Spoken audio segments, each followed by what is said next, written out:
Grand Theft Auto is a world governed by the laws of depravity. Sorry, but I need this. See a car you like? Steal it. Someone you don't like? Stomp her. A cop in your way?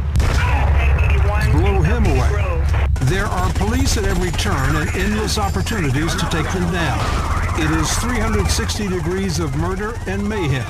Slickly produced, technologically brilliant, and exceedingly violent. And now it's at the center of a civil lawsuit involving the murders of 3 men in the small town of Fayette, Alabama. They were gunned down by 18-year-old Devin Moore, who had played Grand Theft Auto day and night for months.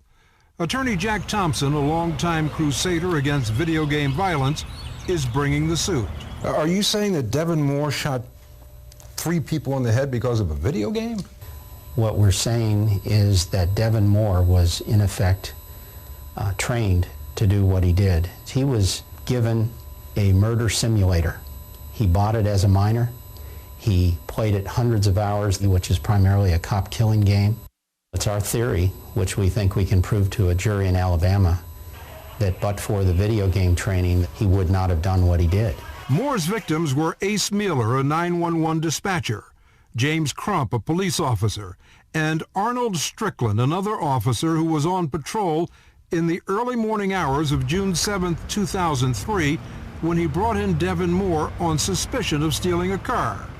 Moore had no criminal history and was cooperative as Strickland booked him inside the Fayette police station.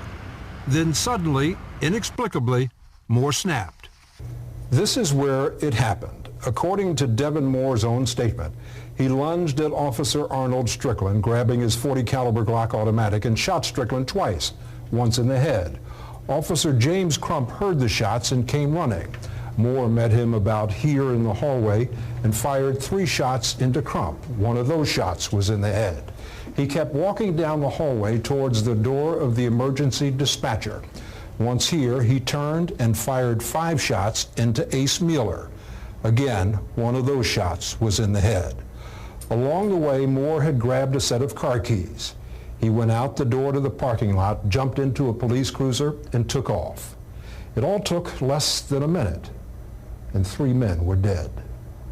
The video game industry gave him a cranial menu that popped up in the blink of an eye in that police station, and that menu offered him the split-second decision to kill the officers, shoot them in the head, flee in a police car, just as the game itself trained him to do.